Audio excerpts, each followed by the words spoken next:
And we are live. Welcome everybody to Indie Comics Interviews. Tonight we have a very special guest, the one, the only. We have Art Thibert, the one and only, the legend. Yeah, man. And the very humble man. I mean, he's a very humble man. He's a very nice guy. I am a very big fan, Art. So, you know, actually we all are. So, you know, it's funny because like I met Art, I think it was on Michael Bancroft's stream, and I was getting shit from somebody. I forget who it was because I was kind of like kissing Art's ass, right?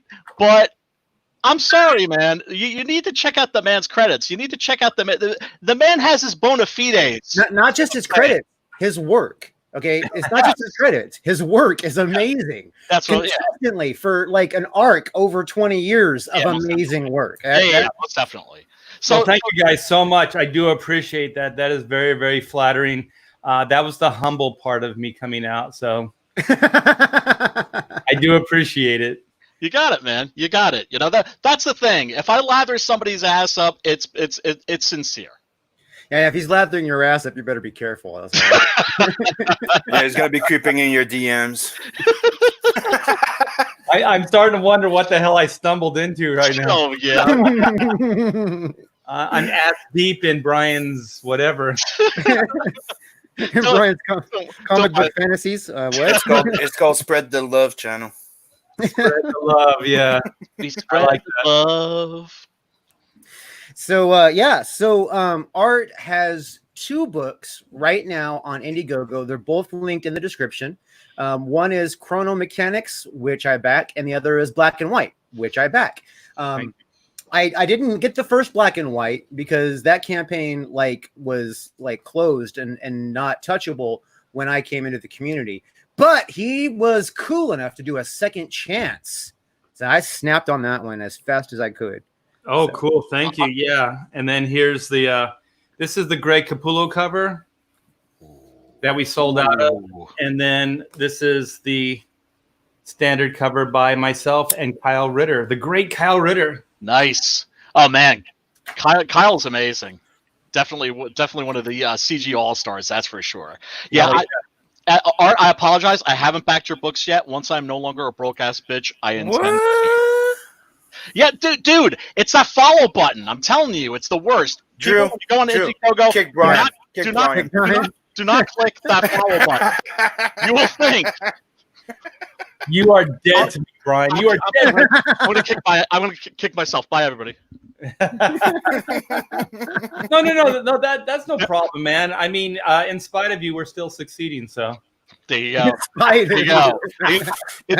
Well, yeah, because like people have found out that I haven't backed one of his books yet, and so they're like, you know what, Brian, fuck you. I'm gonna go do it. The numbers go up. Yep. Exactly. Dude, I didn't back the monkey until he backed mine. There you go. I'm just joking. I'm kidding.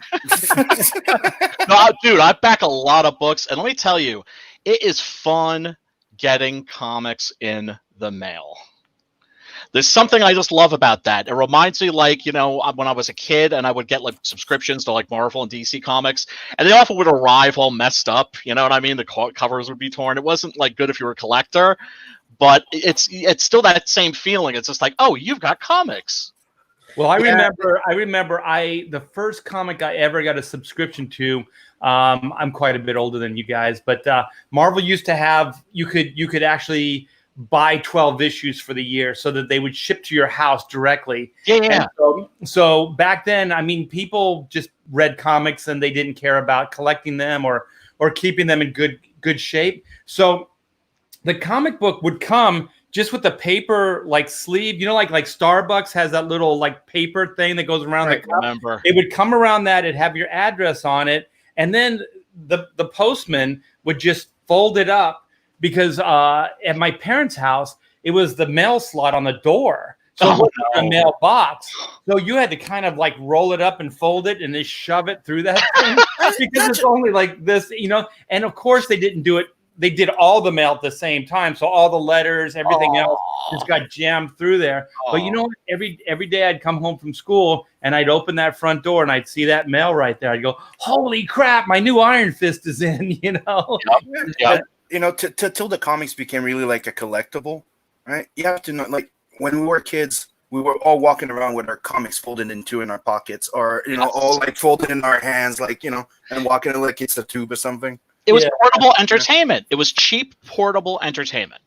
And we just share with our friends. Like there was never any hassle. You'd let your friends borrow it. Usually they'd borrow it permanently, and you never see it again. But that's how it started. That we all started buying 2-3 copies. Yeah, one for your friend and one for yourself. Yeah, he's like, I know that one's gonna go away because what one of the big part of being passionate about comics or movies or stuff like that. It's also the fact of making it discovered to people. Like, yes, first thing that's like, you go like, hey, did you read that book? And so he's like, no. You're like, first thing that goes is like, hold on, let me read this. Yeah, all my early Swamp Things are gone from friends, and also my first, I think 4 or 5. No, it's the last part of the Watchmen. It's like the last 4 issues of the original run, like the monthly run. I still can't believe that was a floppy. That was a monthly book. I don't know what they would call it because it was stapled, right? It was a floppy, right? It wasn't a graphic novel. Oh yeah. They didn't call them floppies. They didn't call them floppies back then. They actually called them magazines or periodicals. I thought they came out like the Dark Knight. No, Dark Knight was prestige format. Exactly. But yeah, Watchmen was actually a monthly, and it came out. It was stapled. It was a saddle stitch. Yeah. I didn't even think about that. That's pretty weird to think that it wasn't a square-bound graphic novel when it was launched. Nobody had a clue when it was coming out that it was going to be as iconic as it was. That it was going to be like the Moby Dick of comic books. Nobody knew that. No, I discovered it was already in trade. Yeah. Actually, if you think about it, that book was a monthly. Yep. It came out every month for the year. There were 12 issues. There were 12 I remember. issues, correct, right? So there was one a month for Was there 12 issues? I thought there was 10. There was 12 because they had the clock. Remember, like it was an hour, right? And there was like the countdown or something like that. The Doomsday Clock. The Doomsday Clock, yeah. So I think it was 12 issues, and then they would count it down each hour. I still have the same ones like that I got right off the rack, and I remember like that was an event when the new issues were coming out. Like you started to realize around issue 6, like this is something special. Oh yeah, and the last 4 issues I don't have anymore. So thanks, Greg. I'm so happy to have the original of the Dark Knight. Me too. I used to have a subscription to Spider-Man back in the early 80s. Back when Spider-Man looked really like hand drawn. I don't know. I mean, if you ever like you could tell like in the 90s, comic books got a lot better. You guys are all aware of this, especially I'm sure Art's very aware of this because he was drawing them then. But the ones I had. Drawing them in the early 80s too. So. Were you drawing in the early 80s? Well, you remember the Spider-Man, how it kind of looked like by today's standards, it looked very rudimentary. You know what I mean? It was very basic, very flat. Well, but it came in newsprint with an actual like 100-pound cover, over it, and it was staple stitched. Right. I didn't get the brown wrap around it. Mine were in a brown baggie. They're in a brown baggie, like a little like you'd get like if you're going to the store and they're like old paper bags. Yeah, like an old paper bag. And then it had the mailing label slapped right on it, and then the mailing label actually held the bag closed, so it folded over and the mailing label was right on that. Also, they actually sealed. So the bag with the mailing label, yeah. So they were thinking a little bit more about the quality of the book. Mine, when you think about it, it was also a strip about this wide. So like all this part was exposed. You know what I mean? Right. So it got pretty jacked up. That serious crease. Mangled. They would, because I had one of those, like rounded top mailboxes. You know what I mean? Yeah. So like they would have to like fold it, to stick it in there. And then everything else in the mail would also be smashed on top of it. So there would end up being a permanent crease, or sometimes it'd be bent. Sometimes there'd be something like way folded up and crazy because they'd just be stuffed in there. Right. Man, it would, and I got in the habit of like on the way home from school checking the mailbox just to make sure, because like the sooner I could get to my book, I felt like the better I could save it. Oh, you guys want to hear the ultimate like waiting for something to come through the mail when you're a kid and then being incredibly disappointed? You know how like old comic books had those ads, right? It's like X-ray vision or like Sea Monkeys, man. Sea Monkeys. Biggest ripoff ever. Well, this was a whole like U.S. military naval fleet, right? So it had these destroyers, these flat tops, all these different ships, right? It was like I remember that 500, like destroyers, 500, flat tops, whatever. I was like 500. It's only $1, So I sent away, and then I had to wait forever. It seemed like, every day, mom, did I get my thing? Did I get my thing? So finally, I come home. And I'm like, Mom. And she's like, here it is. It's a box this big. I'm not even kidding. It was a box this big. And each one of the ships were like this big. Oh. And do you remember old model kits where they had that part where it was, I guess where they made it, where they injected the mold, it would have that little like. Right. Yeah. Yeah, you use like a modeling knife to like trim it. Yeah. So this had those things. So you had to kind of twist the ships out of the thing to get it out. Yeah. And so then I was so happy because there was a friend I was bragging for like months, like I'm gonna get this ship fleet. And so I ran over to his house so we could play battleships, and half of them got lost because they were so small. Yeah. If you just sneezed, I'm sure. Yeah, they would go everywhere.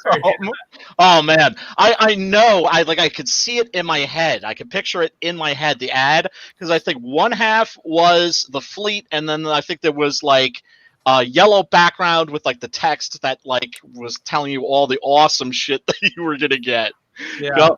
Well, you know what? I could sleep better knowing that I didn't order that. Yeah, the X-ray goggles and the Sea Monkeys were regular, but also was the cork pop gun was also a regular. Charles Atlas. Another thing I remember also was the gunpowder pop gun. You know what I mean? Yeah. The one that had the little round orange little pops. Yeah.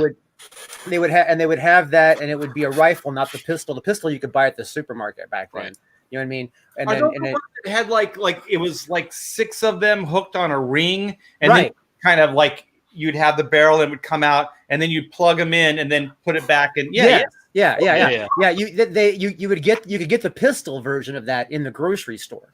And basically every toy store, but the rifle version of that could only be got, and then the Colt Peacemaker versions could only be got through the Marvel advertisements. It was only available in the Marvel advertisements. It was something that I remember. Do you remember how much it was? That had to be more than $1, right? No, it was $3.99. Okay, there you go. It was $3.99. Oh man! You see, I'm lucky because I had a mom and pop shop. Plus shipping and handling. Oh, you can't forget the P&H. I mean, I'm lucky because I grew up with like a mom and pop store within walking distance of my house.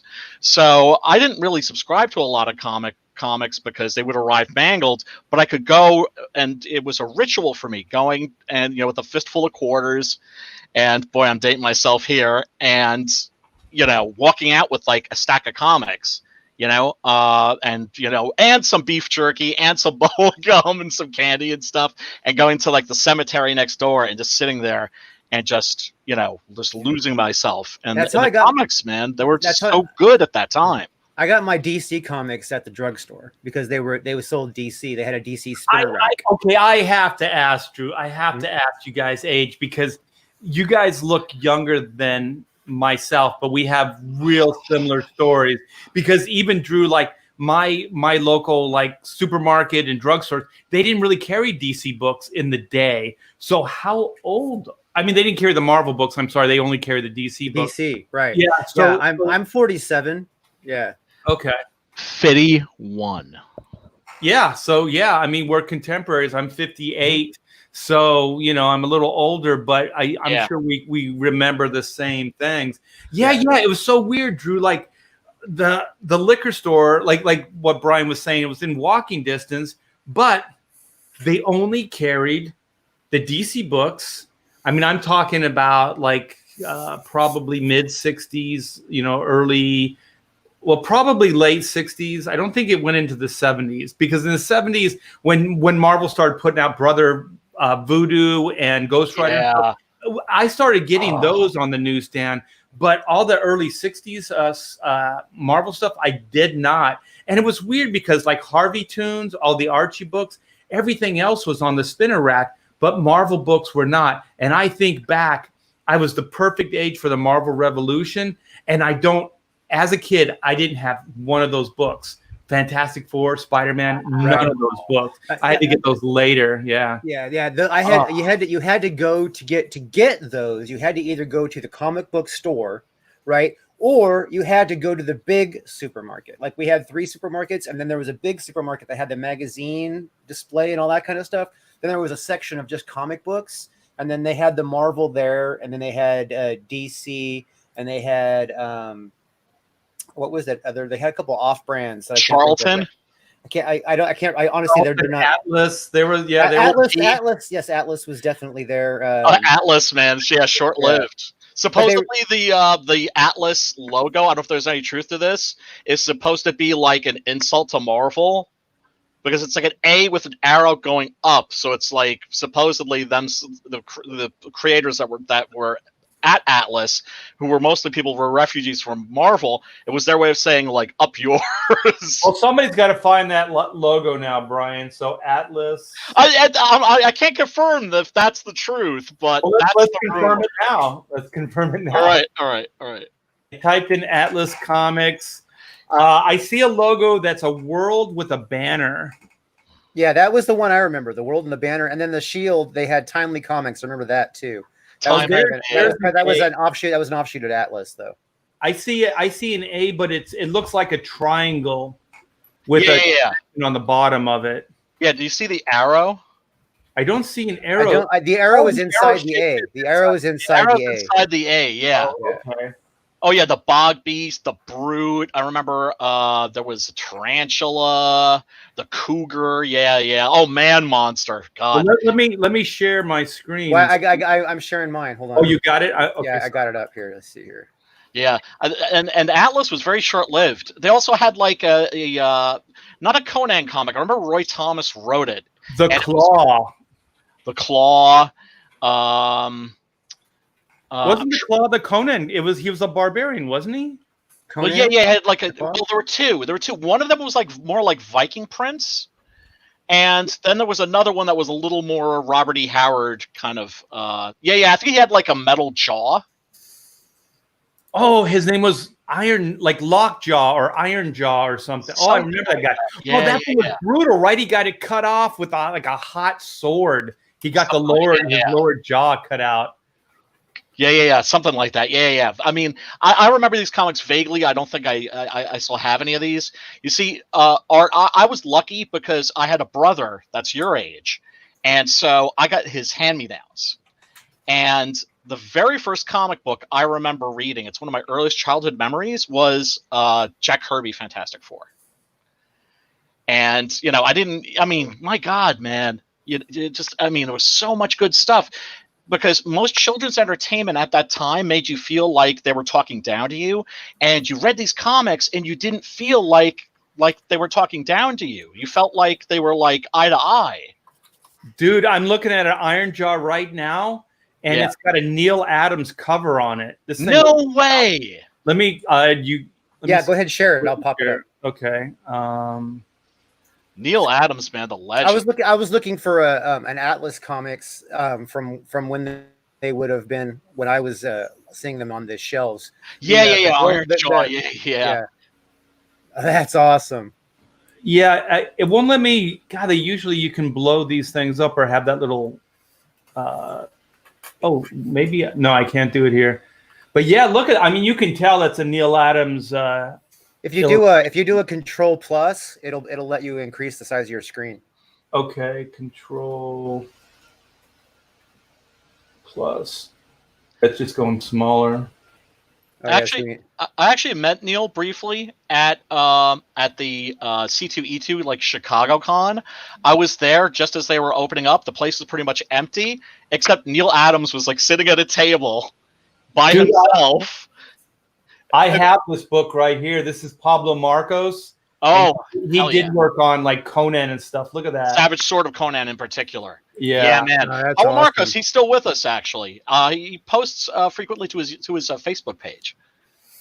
Still taking commissions. God bless him, man. The guy's got to be like in his like 80s. Yeah, sorry guys, I couldn't blow it up any bigger, but yeah, that's pretty amazing. I forgot all about Atlas until we started talking about this. I know. Stuff.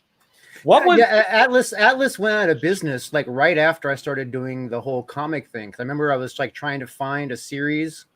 I can't remember the name of the series, but it was gone, and then they were saying that it was going to get picked up by another one, and it was going to get picked up by another one, and then Oh, is this the one that you were telling me about? That like nobody can no, that's actually a different one. Maybe Art's heard of this. That's what I'm saying.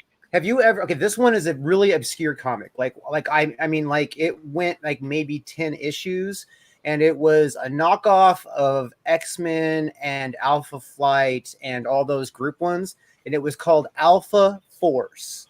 It was before all the intentional copying was real big, and it was kind of like one of the first series to copy other series. But I swear to God, I had like 5 of those, the first 5, and I've been like hunting them down. I searched them on the internet. I can't find even like a picture of it. Yeah, I never heard of that. So I can't help you there, but I am looking at the Wikipedia, the Atlas Comics, and it's 1950 is when they came out. It doesn't say, okay, so here it is. Atlas Comics is the 1950s comic book publishing label that evolved into Marvel Comics. Right. Magazines and paperback novel publisher Martin Goodwin, whose business strategy involved having a multitude of corporate entities, used Atlas as an umbrella name for his comic book division during the time. Atlas evolved out of Goodman's 1940s comic book division, Timely Comics, and was located on the 14th floor of the Empire State Building. Oh, this company was distinct from the 70s comic book company, also founded by Goodman, that is known as Atlas Seaboard Comics. So those are probably the ones that we remember. The ones that were in the 70s. Yeah, it would have had to have been the 70s because that was the comic book era for me. That's when I started my comic book era. And I remember, so that does sound right. Like Atlas became like the series was being stopped and being picked up by Marvel because Atlas became Marvel. But Atlas became Timely, then became Marvel. So right, that's correct. Timely. Yeah, I didn't even know that. That's interesting. There's an article on the Hollywood Reporter about it says Stephen Paul wants to revive the defunct 1970s comic book publisher as a movie franchise, but it turns out there's a significant hurdle. Evidently, it's like in legal limbo. Oh, really? Yeah. But God, and there was the Grim Ghost. I remember was a character that was. I just remembered that was in Dynamite too. I think like recently. Recently, meaning like in the last 10 or 15 years. Yeah, we're talking comic book history. It's pretty vast. Oh, Pepper Potts. Yeah, I know, right in my face. She's always in my face. So poor Drew's trying to see his screen, and all he sees is cat butt. Yeah, like all the time, man. It's like, and then you'll see me if you pay attention. I'm always doing this. Cat hair, like because they come up and they get their butt right in my face and they roll around on my desk, and it's like. All the time. Yeah. Or you have to know that Pepper Potts is a very important part of the show. She does make a regular appearance. Yeah, and she'll be back. She'll be back. So on this when we're talking about all this amazing comic bookness, why don't we add this amazing comic bookness to the discussion here? And let's talk a little chrono mechanics. Ooh, cool. Near and dear. Let's bring this up here. Yeah. So Art, I got a lot of questions. I got a lot of curiosity. But before we get started, let's say hey to the chat. We got VIP, we got Lothar D, Hex Allen Comics, we got I Borrow Ideas, which is like basically an admission of guilt right out the gate. I Borrow Ideas. Hail everybody in the chat. Everybody, thank you for showing up. We're glad to have you here. And so like I gotta know, Art, what inspired? Where did Chrono Mechanics? Where did that mind inspiration come from on that? Where did? Because I mean, just tell you, it kind of reminds me of Fraggle Rock, the Doozers. You know what I mean? When I saw it, that was my first impression. I think it's so funny because I kind of knew some of the inspiration, and then once I put it out, other people were like, "Oh, well, it's kind of like Hitchhiker's Guide. It's kind of like Time Bandits. Like all these other things." And I was like, "Yeah, I guess," but I didn't really like. When I created it, I wasn't really conscious of anything. So I just did it. And then, after you create something, then you start analyzing it. So yep. I think the basic creation was just, do you guys remember a toy called Captain Action? It was like yes. a G.I. Joe that could become any hero. Yep. I actually, hold on. Yeah, they have reissues of those actually. Yeah, I work for that company. Uh-huh. I actually did some of the designs for the company. So this is no shit. Is that the Phantom? Yeah. So man, that's awesome. Yeah, so this is one of them. So it was basically a G.I. Joe that could become a superhero. So I always liked the idea that you could have these characters that could become other characters. And then I was being kind of more, I guess, thinking business-wise. So I was thinking, what if they all had the same bodies, kind of like, He-Man, as a toy line?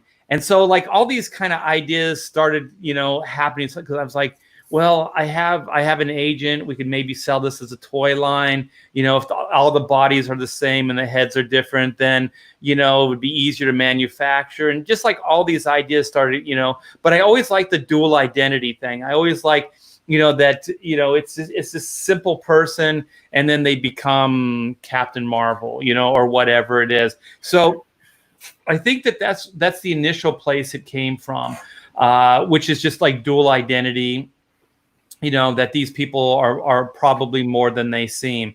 So that was it. And then also my dad was always a knuckle buster.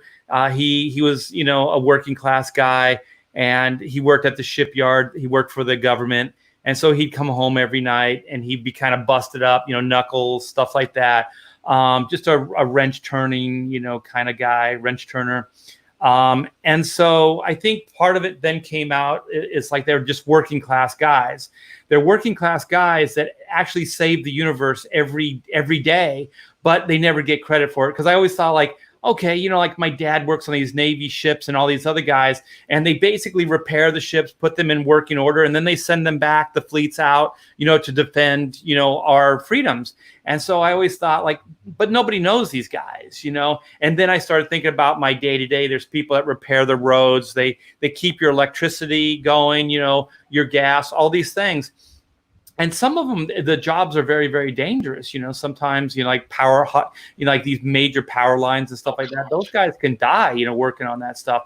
So then, I think it just became like a celebration of kind of like, what if more of a superhero was like a working class guy, you know what I mean? Kind of thing. So then, I don't know where like Time Was a Big Machine came from. To be honest, I was just thinking they need something to repair. So what if Time is literally a big machine? It's a cosmic clockwork machine that was built in the very fabric of time and at the birth of the universe, the entire universe. And so this machine regulates and basically keeps track of all time and timelines. And so then I was like, well, then you need a company, right? You need a corporation that would take care of the machine. And so then Chrono Incorporated is the company. And then they hire diverse individuals throughout time to go repair it. So chrono mechanics are basically time repairmen. And so when I say time repairmen, I mean, look at they use tools like wrenches and hammers and, you know, basic tools like that, you know, working class people do.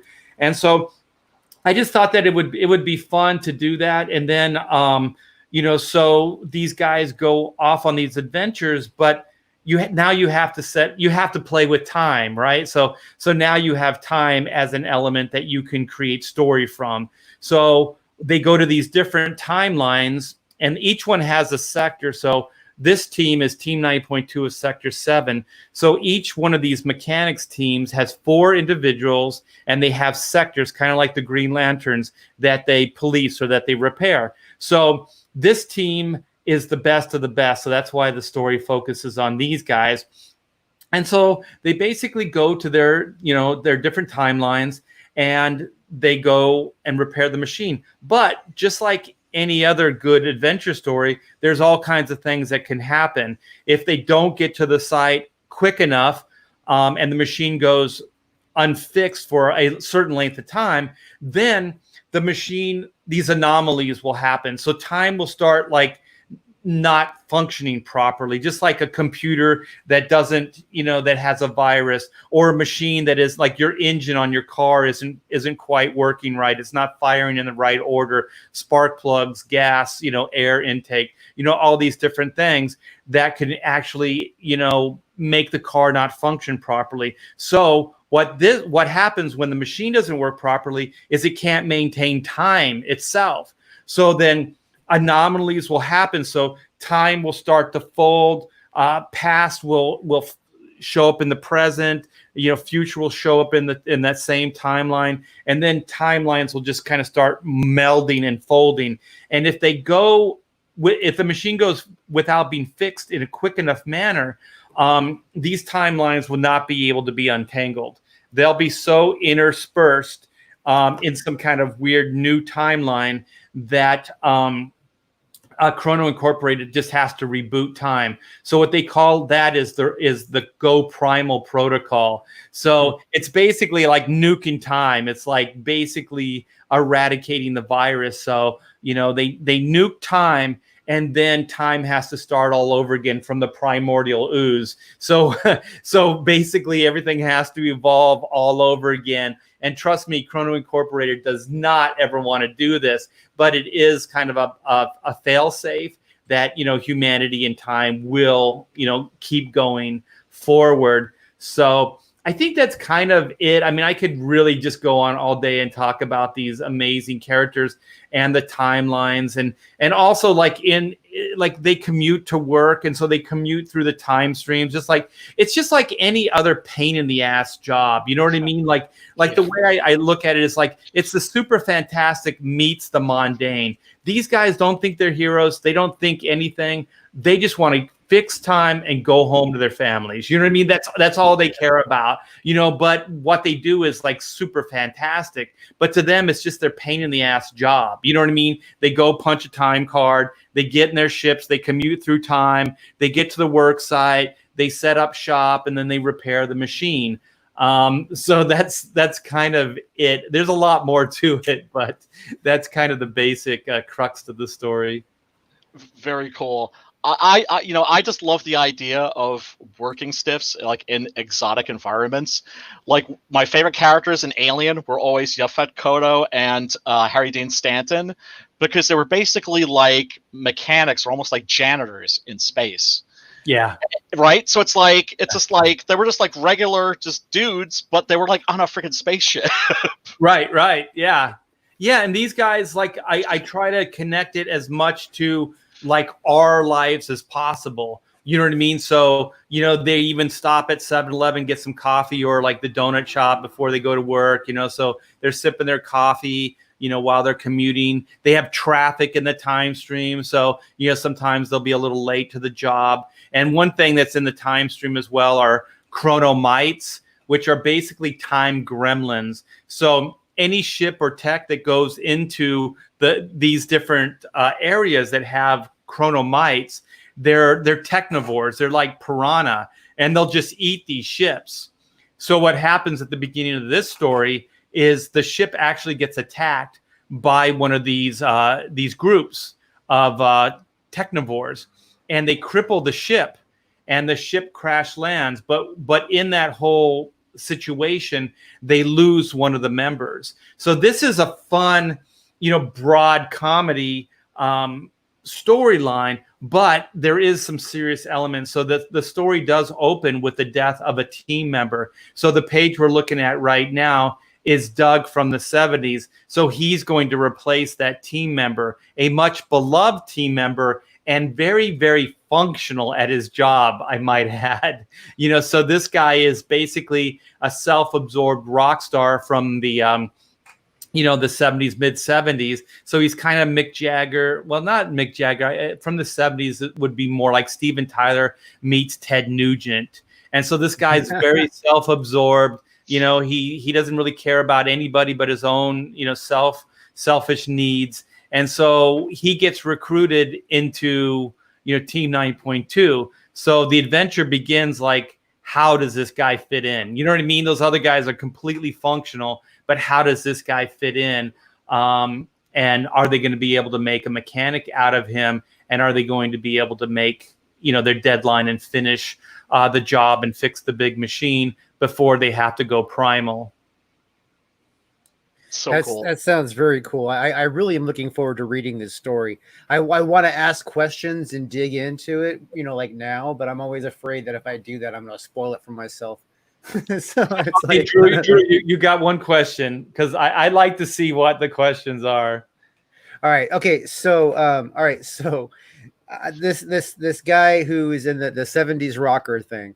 All right. So what makes him like a candidate for the Chrono mechanics? Now I realize why you didn't ask that question. Yeah, you're gonna have to read the story for that one. I was hoping it would be something else. Yeah, there's a quality that he has, but we're not sure how that quality is going to fit in yet. So yeah, that's definitely going to spoil the story. So okay. So then my next question, which probably would also spoil the stories, is how does music fit into his like his ability to make music or write music? Is that have something to do with his reset of time? It can in future stories. If you back the book right now, and you guys please do, because there's going to be 2 stretch goals we're going to pull down soon. So as soon as we get our books back from the printer, we're going to pull down the golden time card, and we're going to pull down the script. So there's 115-page movie script that was written. And to answer your question, Drew, in the movie script, he uses his musical abilities to fix the big machine. So one of the things is like an engine, if you know how a basic 4-cylinder or 8-cylinder, engine works, like in your car, there's timing. So there's a timing belt. There's you have to set the timing. So the firing order of the spark plugs all works with the the mixture of gas and all that other stuff. So what happens is he falls into an area within the big machine that nobody else knew really existed. And so he's in this environment that has these long ass cables. Like, keep in mind, the big machine is the size of the universe. Like, it's massive. I mean, you can't even comprehend the size of this thing. So there's these giant cables. So he's also in this kind of 0G environment. So he's floating along, and then he bumps into one of these wires, and there's 6 of them. There's 6 of them. Yeah. And so then it starts vibrating, and then he kind of bounces off that one and hits another one of these giant chords. And then he hits that, and then he realizes they're not in tune. You know what I mean? So then what he does is he realizes that the tuning is off on the machine. So then we literally have these giant tuning keys, like on a guitar, like a machine head on a guitar, Right. And so then he tunes up the machine by ear, because he's a musician, and so he can actually hear that the machine is out of tune, and so he tunes that. So that's how you find out how he fits the team in the movie script. but in the comic book, it's completely different. Yeah. Well, that sounded a lot like I don't know. It's making me think of like string theory. Drew is a big quantum mechanics guy, but there was this theory that everything's made out of these little thingies that look sort of like balls of string, and they vibrate at different frequencies, and depending on what what frequency they're vibrating at, that's what they become. So, if it's vibrating at the frequency of a rock, it's a rock. If it's vibrating at the frequency of water, it's water. Atoms work that way. Yeah, atoms are all frequency and vibration. So the more dense they are, then the more hard the whatever it is, like a rock or piece of metal, and then the more loose is like something like water or but everything's made of those atoms and those molecules. It's funny because we kind of tap into some of that stuff, but I never wanted it to be that. And actually, the working title, well, actually, it was the title of the book. We went all the way to going up to publication at Image with quantum mechanics. So the title was Quantum Mechanics before Chrono. And so some guy that got uppity, he hadn't used his comic book title in like 10 years. And he wrote a cease and desist to Image Comics. And then he said, I recommend, that Art not use that title because I have the title. And I talked to my attorney and he said, well, you could fight it and you'd win, but he can kind of hold up your publication and your release of your book and all that other stuff. He said, so I suggest you change the name. And it's like sometimes these things happen and they're for the better, because then instantly Chrono Mechanics came to mind. And I was like, I think that says more of what it is, like time repairman, than quantum. Quantum is like quantum mechanics, quantum physics. You start thinking in a different way than you do with this title. And trust me, I did a San Diego Con, and we had a preview book, like a little like ashcan preview book for Chrono Mechanics or quantum mechanics at the time. And I got every like science nut and his brother, and they're like, quantum mechanics, and they were talking my ear off like, dude, I don't know any of this shit. Yeah, they'd be going after you on string theory and all kinds of stuff. At that, actually, if you're actually at that point, string theory would have been a fairly probably unrelative concept, because that string theory is only about 8, 9. No, let's see.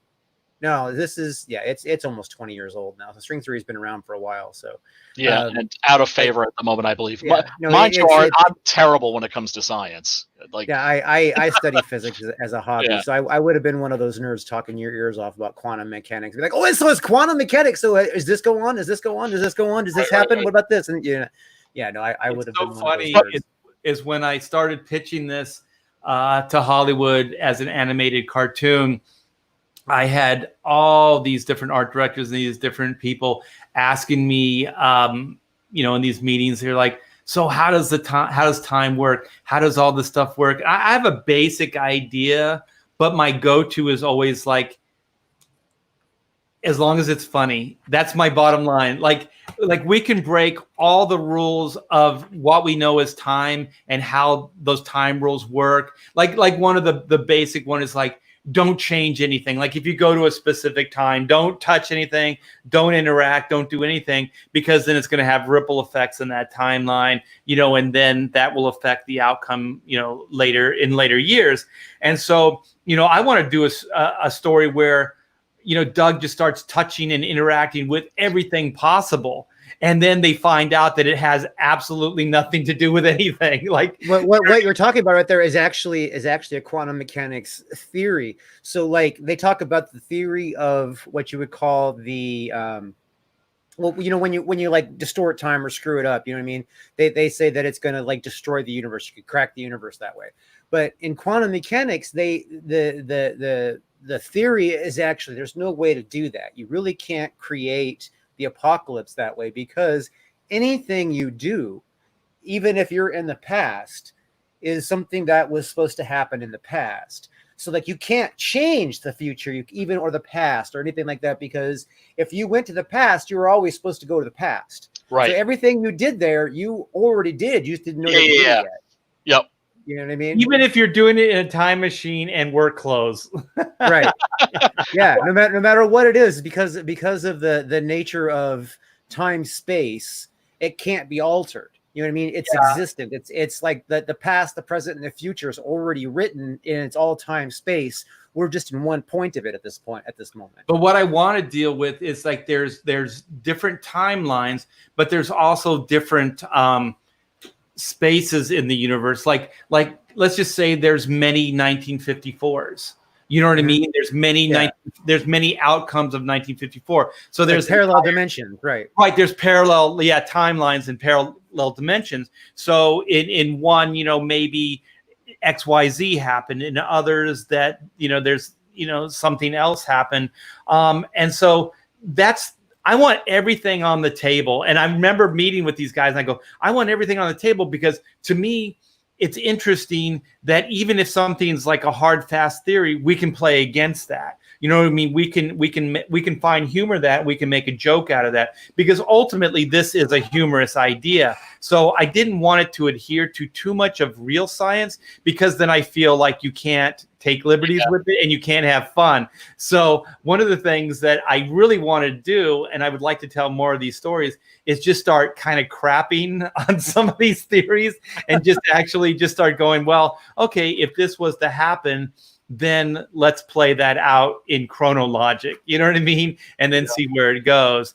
But that's a lot easier. That's a lot easier to explain than trying to explain, a six-dimensional shift. You know what I mean?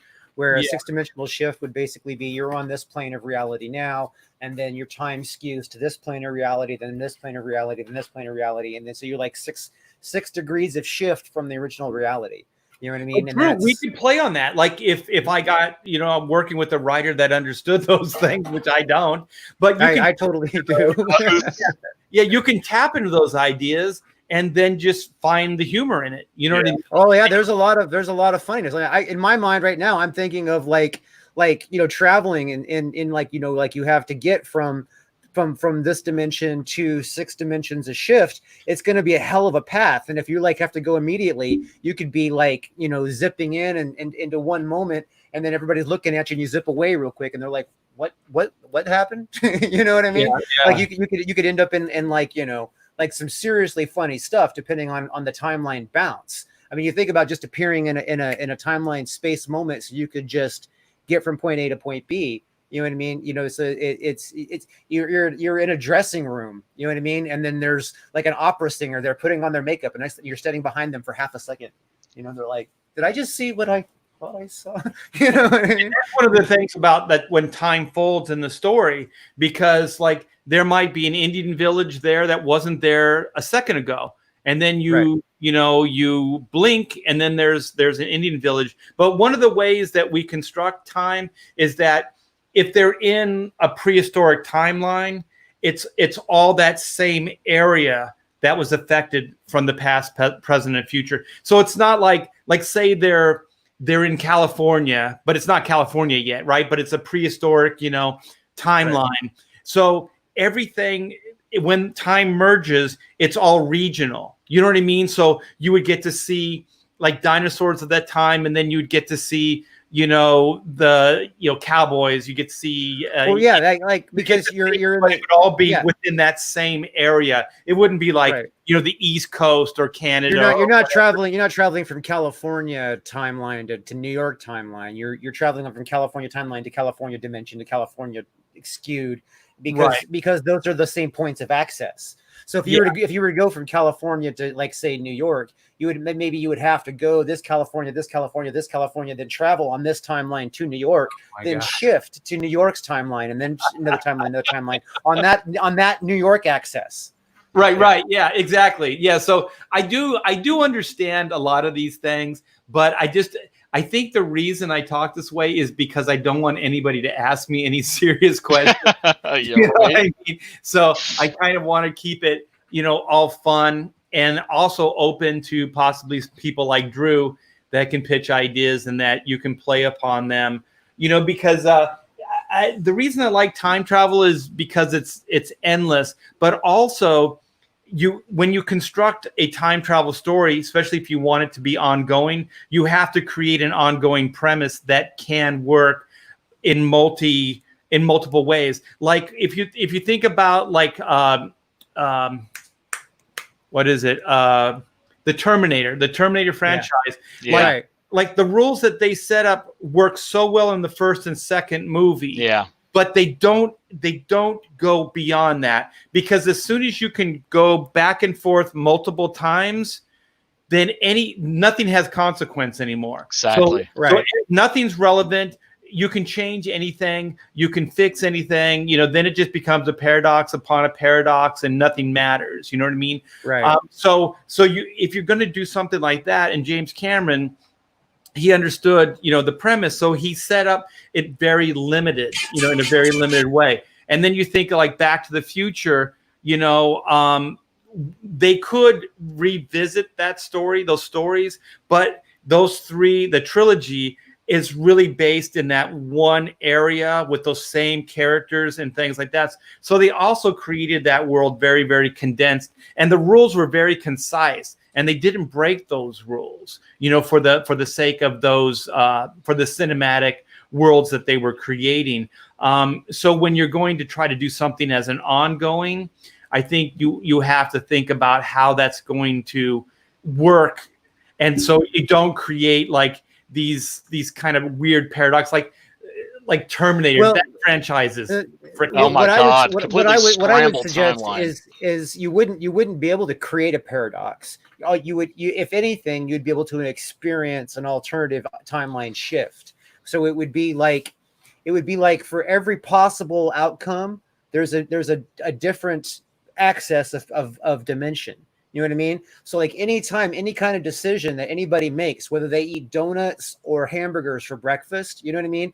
Every little choice, every little decision is a pivot point in time for everybody. So if you understand there's like an infinite number of pivots in a universe, you know what I mean? And so like, if you would think of the path, like you would be like the decisions of point in time, you would actually have to go to where an event pivots.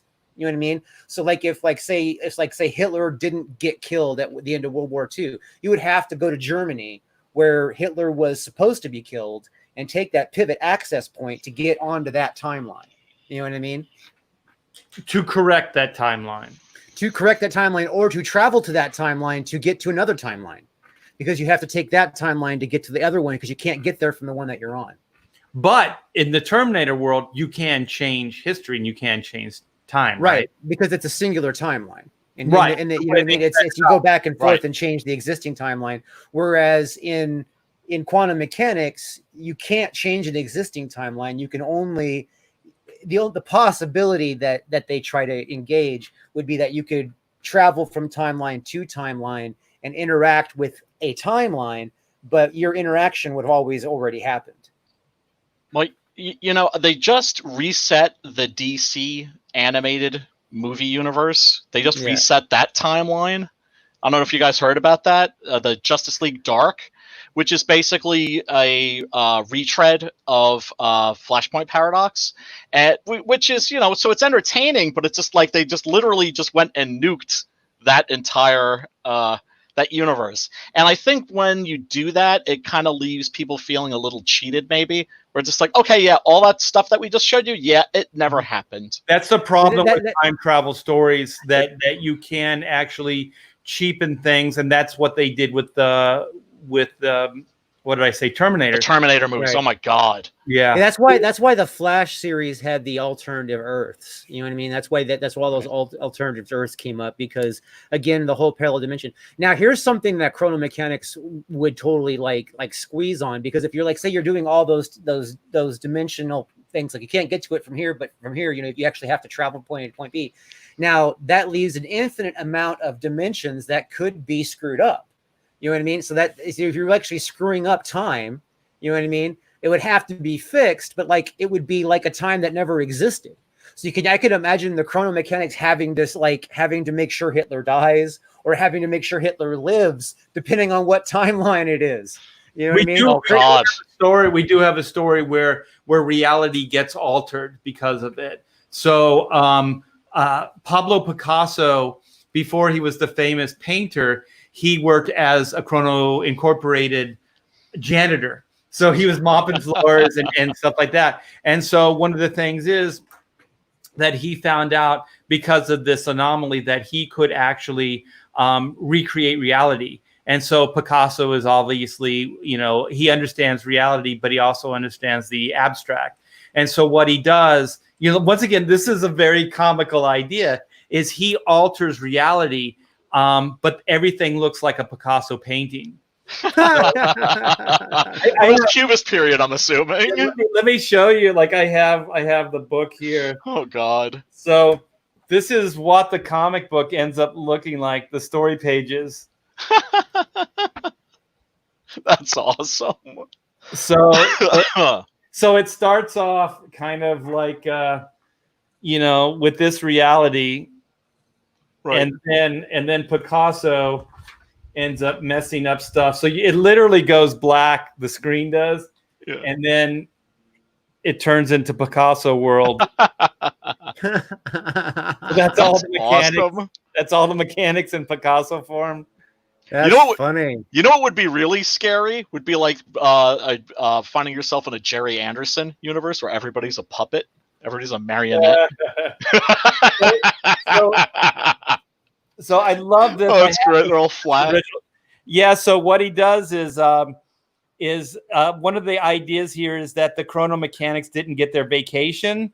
So what Picasso, since these are living paintings, he actually paints the mechanics into a painting so that they can have their vacations. That's awesome. Okay, so who's the main villain in this? Who's the antagonist? Well, one of the things I wanted to do with Chrono is I didn't really want to set it up like a G versus E kind of storyline. So I didn't want to have any like heroes necessarily like in like a classic like superhero way or villains. So it's set up more like there's rival corporations and companies. So Chrono Incorporated has a rival company called Quickie Time. And so Quickie Time is like those cheap repair companies you see with the tacky vans driving down the highway, and they were like, we'll fix your leak, for next to nothing. Like we'll do it on the cheap. And so this is basically a repair company that's a rival to Chrono Incorporated. But really the only way they get jobs is to steal them and to, do underhanded things to get these jobs. And so right. You find out in this storyline for this issue that we're looking at right now that Quickie Time is kind of responsible for the machine not being fixed. So one of the things is what the mechanics find later in the story. Actually, I shouldn't say. I'm going to stop right there. But anyway, okay. there is a rival company. So they kind of work as bad guys, but not really. You know what I mean? Not in a traditional like. Right. They're not like they want to rule the world. They have evil intentions. They're just like shady. Yeah, they're just self-serving. They want to make a quick buck. That kind of thing. No, this is great. I mean, in fact, I'm gonna be hitting you up with some ideas because I've already felt a little inspired, and I would love to write for one of your projects. That would be awesome. So I'll definitely hit you up with some ideas. We have one on the schedule now, and it's the 7 Wonders of the World, and so they fix the machine, but what happens is for some reason the 7 wonders, they don't reappear. So they don't show up.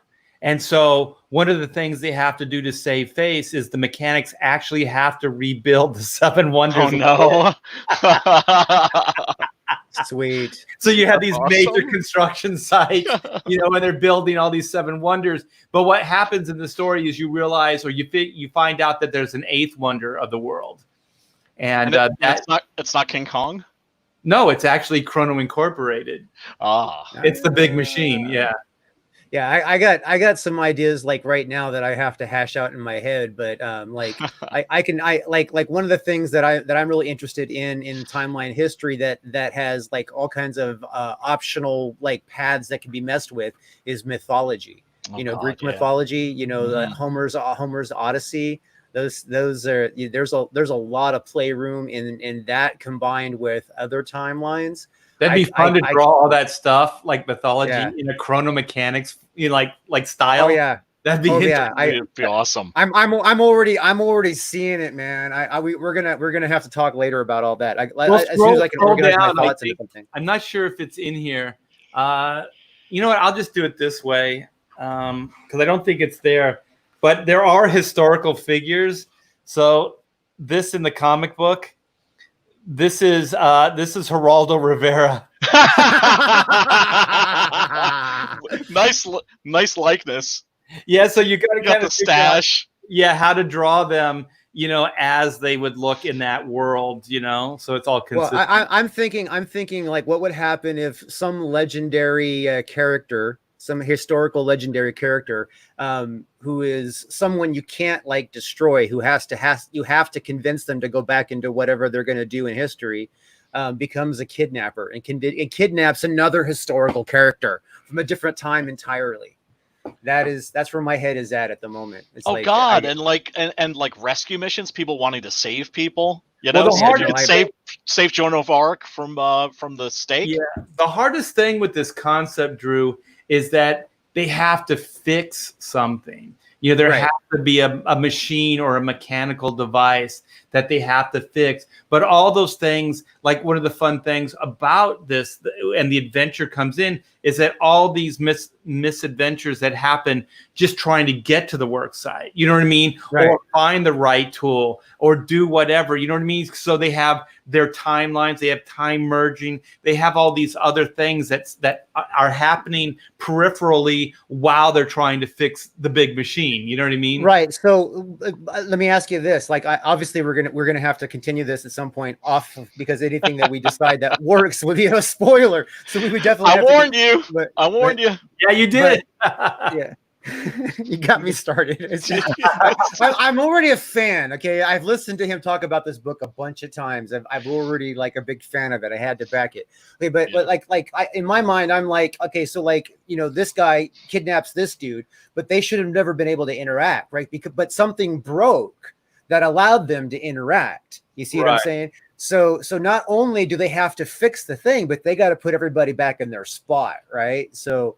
You know what I mean? So it's like I see like an adventure of like traveling as well as trying to convince because they can't just like pick you up and force you. You know what I mean? They got to like convince you to go back over to where you belong.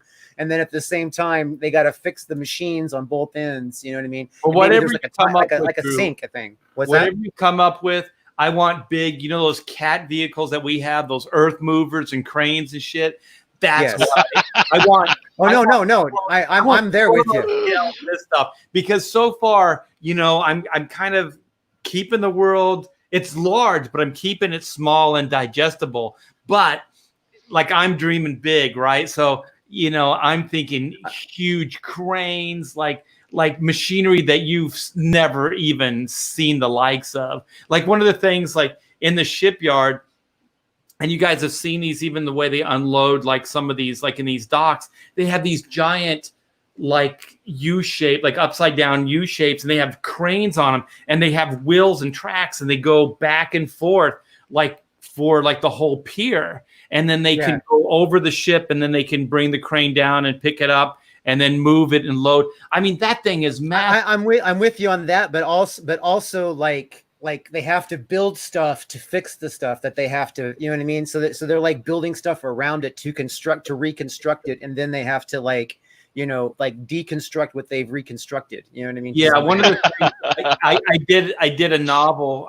There's actually a novel that I was writing with a partner, Chrono Mechanics, and we were adapting this story into novel form, and then going beyond that. And then one of the things that they had to do is they have to basically build a tool.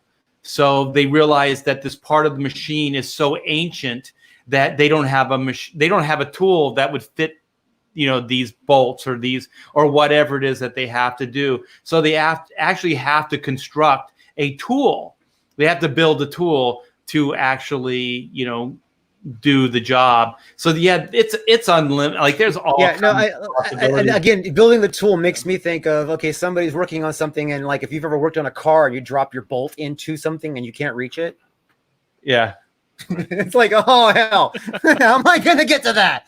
And then you realize there's that little magnet thing. Have you that's got the little bend thing, and you can kind of pull it down there, and you can grab it, and then you can pull it out. I mean, it's tedious, but you can do that if because I remember, like you, Drew, I dropped one of the jets into the carburetor, like I had the jet, and then I dropped it into the main part of it. I'm like, how am I gonna get that out? Yeah. Without taking the carburetor apart, right? Yeah, exactly. Yeah. So you build the tool for the job. Exactly. Yeah. Exactly. But I can imagine like you drop the nut and then it falls down like a cavalcade of different things, and then it flips into this time zone and then goes into that time zone and bounces into that time zone and then like settles over like 5 time zones away where you can't see where it went. It's a one of a kind part. Now they have to hunt for it. Yeah. Right. They have to go find it because it can't be rebuilt or something. You know what I mean? Yeah. I like that idea a lot. I'm gonna use it. I'm gonna steal it from you. Sweet. Yeah. So Chrono Mechanics is obviously a book that I find very fascinating. It looks so great, man. And then of course the artwork is just astounding. Stunning. So yeah. Thank you. Beautiful work. Yeah, I love the life you put into your characters, by the way. They're not just like drawn. I mean, they have like life in them. Yeah. Almost like it's kind of hard to find it, like to draw an analogy or a reference to sometimes the things that I'm thinking, because it reminds me a little bit of Mike Plug, a little bit. Was right? it you, Brian, or somebody said that in a live stream? Maybe I think it was me, because especially this. There's like one of the pages, Drew. I don't if you could scroll down. I think it's down a bit. It's a close up of that blue character with like a gleaming crystal, I think, in front of him. Is that down? I thought I was on that one when you were. Oh, here, let me see. There it is. There it is. Yeah. I love that page. It's so beautiful. Yeah, this is Aaron Lopresti, and it's loosely based on Bernie Wrightson's House of Mystery cover. So there's your Plug, kind of right. Like older, like comic illustrators, And when I say illustrators, I mean those guys were like illustrators, Bernie and Barry Windsor Smith and artists of that time. Yep. Yeah. And so I was detecting Plug, but it was actually really detecting Bernie. Yeah. May he rest in peace. But yeah, no, it's really beautiful work, man. I'm really looking forward to backing this and getting it. Get on that already, Ryan. I will. Once I'm not a broke ass bitch. Once I get my next disbursement, bro. You're gonna sell your sword. Oh God. Oh yeah. I'm just kidding. Oh, you're gonna make me sell my Conan sword? That would be brutal. Never. Okay. All right. Yeah. No, I love this artwork. It's fantastic. I love how this caveman dude is he's got like almost like a Fred Flintstone kind of outfit going on. Yep. You know what I mean? So it's like it's something you're familiar with, but it's obviously not. It's not like Fred Flintstone. I mean, it's got the spots. It's orange. It's got it's like one big old shirt kind of thing. But yeah, that image right there was drawn by Sean Cheeks Galloway. And if you saw was it Spectacular Spider-Man animated cartoon, he did all the design work for that. And then the 2 Hellboy animated movies, he did the design work for those 2 movies as well. Oh, those are great. Yeah, so he's really stylized. He's really, really cool. He's got a really cool style. So I just asked him, hey, would you mind doing Oot? And he said, sure. So I think it's cool too, where Oot's like surfing, the time stream on a cog. Right. And then there's like those little gear fish that are like jumping out of the wave. And then you have the alternate like timeline Earths in the background. Yeah. I like it. That's so cool. And And it's not really water, but it's kind of water like. Yeah, it's like the time. Yeah, he literally took it like the time stream, like it was water. So he's like surfing a wave. Like I think of the time stream more as just it's almost like you're inside the boom tube, but it's massive. So you have a straight shot, like a highway that goes through to a specific timeline. Yeah. Well, I would think that there would be like different sizes, and they would like almost like tubes and tunnels, but at the same time, sometimes they would be really short tunnels, like almost portals, and sometimes they'd be really long tunnels. Sometimes they would be narrow, sometimes they'd be fat, you know what I mean, depending on, you know, how, like what you had to travel and what you're traveling through, I would imagine. Well, and then you can relate that directly to, you know, your commuting to work. So, you know, sometimes your work site might be further and sometimes it might be closer to, you know, where the offices are. Right. Especially if you're like a construction worker and you could be working at a building uptown or downtown. Exactly. Yeah. Now, can you tell us about the sketchbook? Because I love the character. I'm a big sucker for character concept illustrations. Oh, cool. Yeah, there's a few examples there. Let me see. I'm going to give you guys. I love those. I love that stuff. A preview here of some of the work in progress. I got to find it here. Retrofit, work in progress, finish. Where's my work in progress finish? Sketchbook. Where the heck is it? That's weird. Why are you asking us, Art? That's just kind of how I work. I hear you, brother. And by the way, also cheers on your YouTube channel. Really been enjoying your shows.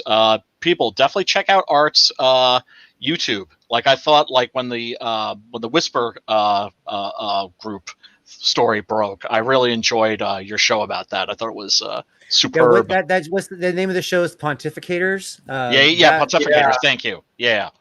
That is definitely entertaining online content. If you are at all interested in comic book stuff related to anything that's just related to, I mean, geez, you don't even stick to that as a subject. I mean, you guys go everywhere, but yeah.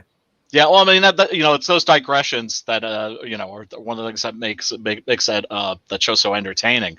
Well, but also, we're also working with Chris Browley. He's kind of he's well, you know what? I'm just gonna say he's a pontificator now. So we jumped him into the group. So and he runs the Bleeding Fool. We had him on. We had him on to talk about Florida Man not too long ago. Yeah. We love him. He's a great guy. So there's going to be part 2 of that article that we're going to hopefully this week we're going to get into. So there's more to that Whisper Network stuff. So if you guys want to know what we're talking about, please go over to my YouTube. But are you guys ready? I'm going to share this. Please do. Definitely. Absolutely. So here we go. Can you see this? So this is Oot. Yeah. Awesome. Yeah. So this is the layout for the actual pages, and each one of the pages in the work in progress book are going to open like a calendar. So that's why you see the spine like across the middle versus up, you know, like across the middle horizontal versus vertical. And so this is a painting. Like when I started on Chrono, I had a lot of time just to draw and just to paint and to do some different types of stuff that I hadn't been able to do, you know, working at Marvel and DC. So that's what came out of that. So you give an artist time, you know, they get to explore different, you know, ways of approaching. So yeah, this is all painted. This is all hand painted. Beautiful. So it's a little different than the one in the comic, but it's still, you can see similarities. And then what I did here is Eugene, the Elucidator from Chrono Incorporated. He's the guy in the blue. And so what he is he's the computer system basically that runs the entire operation. But he can also materialize as a walking, talking hologram. So he likes to think Okay. of himself as human. So he calls himself Eugene, but he really is the computer program. So I thought one of the fun things about it's basically this work in progress is a sketchbook, like a Chrono sketchbook. But the difference is that instead of me going, oh, this is what I was thinking, Eugene is going to do all the narration. So we're going to have word balloons in through here. So let me see if I can do this. I have a question about Eugene there. Does Eugene have a limit to his presence? Like, does he have to be in a certain environment to appear, or can he just appear anywhere? I early on, I was thinking he could appear anywhere. So he could appear in the ship. Basically he could go any place. But I think I need to set up some kind of restrictions unless it's a unique storyline, because you see those little orbs that are on their back, on their backpack. Those are little computer systems. So those are the Eugene.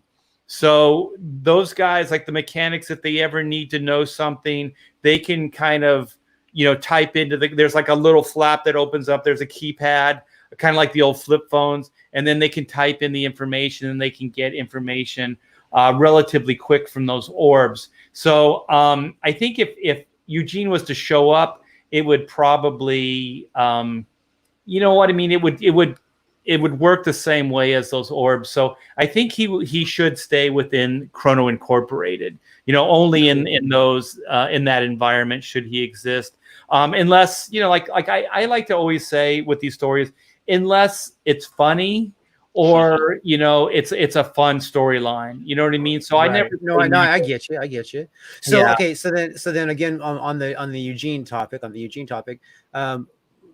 say if he needed to okay, let's not be specific to Eugene. Let's say if is there anybody inventing something in the universe? Is there new stuff being invented, or are they just always fixing old stuff?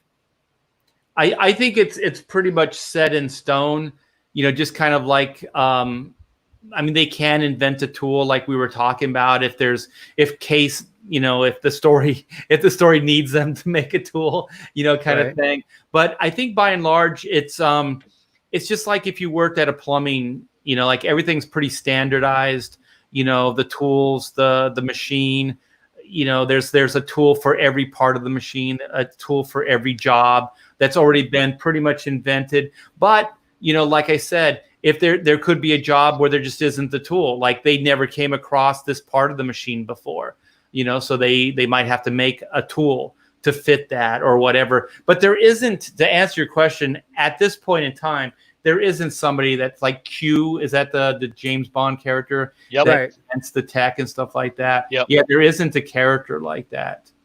Okay. Yet. Yet. No, my mind is filled with concepts, because I can't wait to read this, because I want to I wonder how many of the things I'm thinking about are in the are already there that we can't talk about because it's spoilers.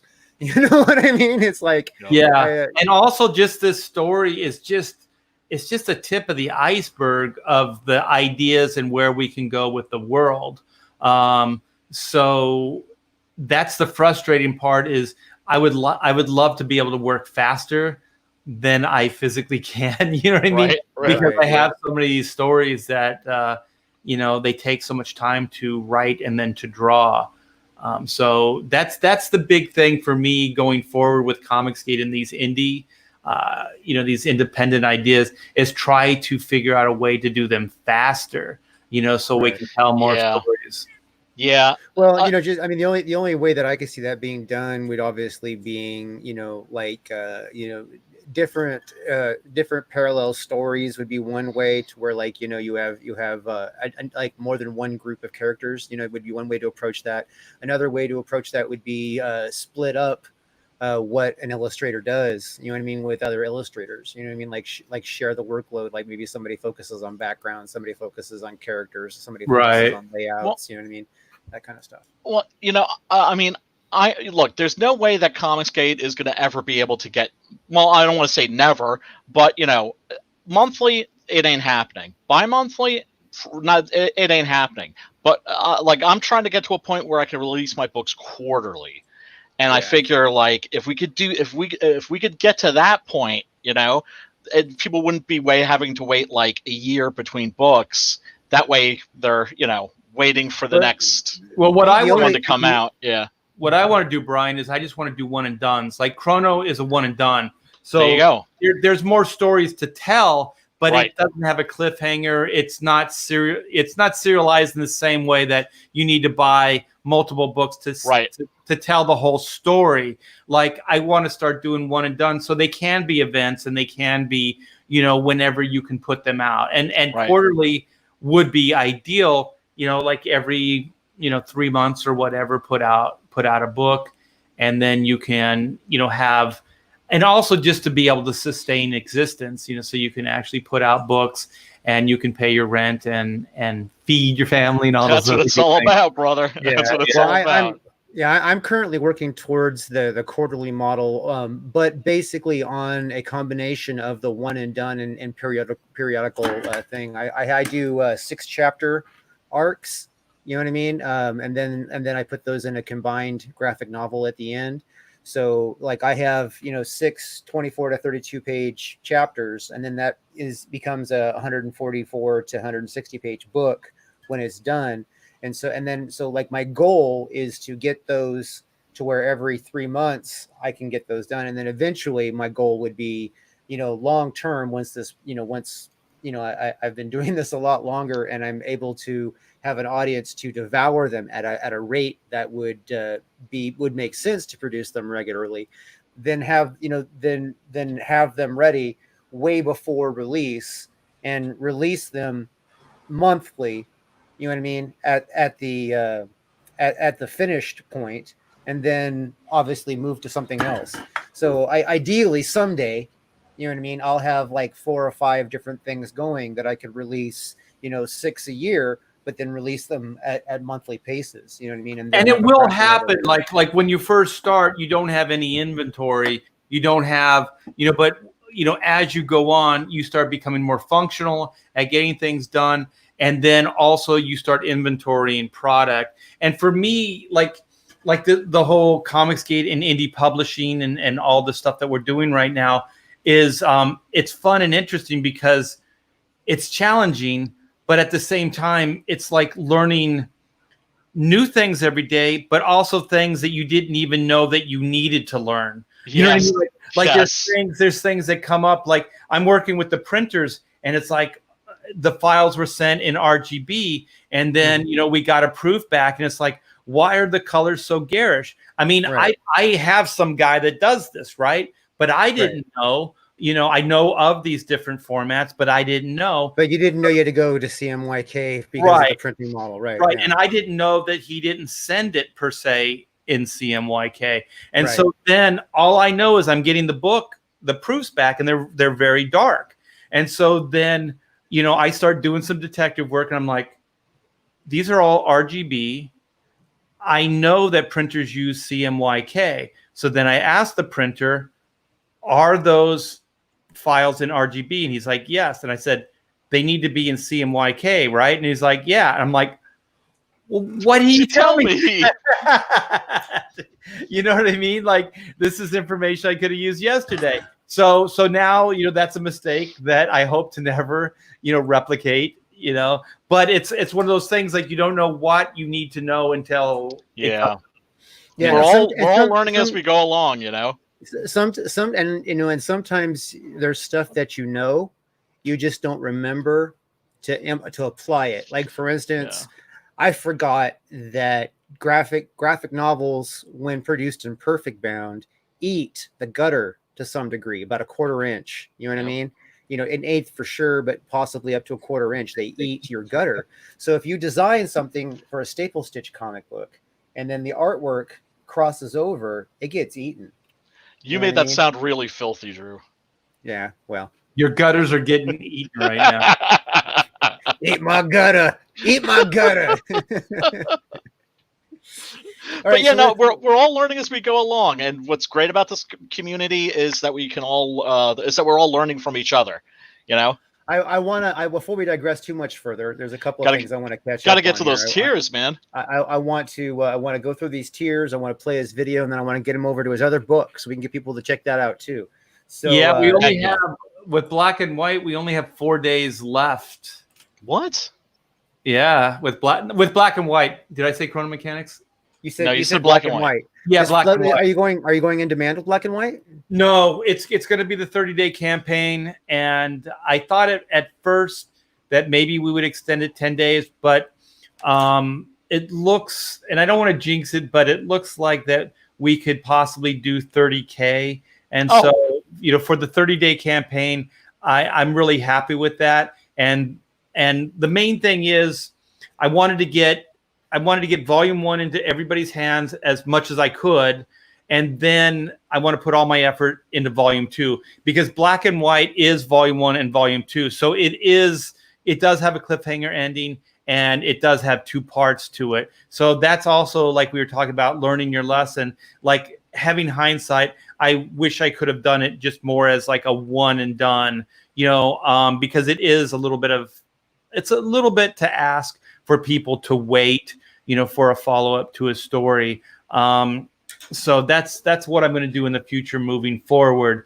But I can understand why you'd want to do one and done if you have to make someone wait another year to get the follow-up story, because that's annoying. That's why I'm doing it the way that I'm doing it, because I don't want people to have to wait forever for more. I can't afford to do, because I like to have the books drawn and colored, and I'm doing the lettering. It's already started before the campaign goes live. You know what I mean? Right. I like to have it mostly done, and that's expensive. I do that out of pocket, so I can't afford to do 160 page, 144 page book all out of pocket. So I'm doing it as chapters because I can afford that. Plus, some people like to collect the floppies. You know what I mean? So it's kind of like I get to provide them both the floppies and the graphic novel, compiled with the graphic novel. Is not, when I say one and done, I mean, I consider them ending story arcs because, there's going to be another story arc followed up after that. I mean, there is a cliffhanger on that, but it's not one that you're like aching, oh man, it's like, what I mean? It's, it's more like, we're going on this adventure. Before I digress too far, let's go through these tiers. You got the signed graphic novel and sketchbook plus cards for $50 as your featured tier. Yes. And now the how many sketch cards how many cards are involved? Just 2 cards or trading cards? So each one of the book tiers comes with a trading card. Okay. So the main book, the team, the main book, the story, graphic novel comes with a team card, a mechanic card, and then the sketchbook, the work in progress, comes with a Eugene card. Since he's going to be narrating the story, I thought it would be fitting to have the Eugene card go with that book. Okay, excellent. And then the mystery sketch, that kind of self-explanatory, right? That's mystery sketch. And then the SGN plus team trading card. We pretty much just talked about that. And then you have the bring on the posters. What size are the posters, and are they going to be folded or rolled? The posters are can you click on that? I think the size is there. They're a little bit bigger than 11 by 17. 18 by 13, it says here. Yeah, 18 by 13. And so they're bigger than 11 by 17, but not as big as the black and white prints that we're offering. And so then this actually comes with the 4 mini prints as well. And those are about the size of a comic book. What does it say? 6 by 9? Is that what it says in there? It says 6.5 by 10. 6.5 by 10, yeah. Which is basically comic book size, yeah. Yeah. I think comic books are they're like 6.5 by 10.2 or something like that. Yeah, I think it's almost the exact size. So then this is the variant cover collection. So this is all of those 4 different artists that we talked about: Carlo Barberi, Tom Bancroft, Sean Cheeks Galloway, and Aaron Lepresti. And each one of these books comes with a corresponding trading card. So the Caravaggio book comes with a Caravaggio card, so on and so forth. Oh, so they also did a card also with the as well as the book cover. Yeah. Okay. So what That's I try cool. to do is like each one of the cast members have a card. So each one of the characters in the book have a trading card. Sweet. And That's they're awesome. all drawn by the artist that did the variant cover. No, actually, well, no, they're all drawn by me. Okay. Yeah, the cards are. Those cards are. I do have a Superstar collection that were as stretch goals, and those are drawn by those guys. Okay. Excellent. Very cool. And this is where Eugene is kind of like projecting himself as a person, I bet, right? Yeah, he's coming from like that's part of the computer system that Skippy is talking with, and so then he's got some bad news, so he's trying to be human. So he's like, well, you humans, like more personal contact. So I'm gonna, make personal contact with you and give you some bad news. So that's Skippy reacting to the bad news, like what? You fed me what? No. The ultimate CM tier. Now this is receive one signed graphic novel sketchbook and one in each of the variant covers, mini print, one full set of 10 trading cards. 10, that's a lot of cards. It is. 4 which can only be obtained on this tier. Foreman, Skippy, Chrono, Incorporated, Corky are all cards in this tier. Note, international shipping rates may change at the time of fulfillment. Should be shipping rates increase. So yeah, so that's pretty much everything in the campaign with a mini print and 10 additional, like 4 additional cards. So that's the only place you can get all 10 of the cards, and they're all uniform. They're all like laid out the same way. So they're all done as like a set. So there's Excellent. 10 cards in that set. Yeah. Sweet. excellent. And then this is a GN plus org CM page 12. That's graphic novel plus Original artwork. Yeah. original artwork, right? Nice. Now you still have one of these. So somebody picked this up. This is original art. Now this is drawn by you, right? Yeah. And if you scroll down, I think you can see that they actually sell pretty quick. Right. These are sold out here. Yeah. I've sold probably half the book already. Yeah. Did you just put this one up? This one right here? Yeah. That's probably been up there for a week or so. Now, people probably just don't even know it's there. So. Yeah, I actually should give an update because so you could sell it. so I can make some money. Exactly. Yeah. All right. Well, this is everybody going back. Chrono Mechanics. This is going to be a book that you're going to want. If you don't get it, you're going to feel like you're an idiot for missing out on the opportunity. Seriously. And should we watch the video or just jump right over to black and white? Let's go to black and white because I'm kind of running out of time here. I kind of wanted to wrap up. How long do you guys usually run? Well, we usually go roughly 2 hours or less, but we probably will end a little bit shorter than that because I actually have to go to a live stream immediately after this. So. Okay.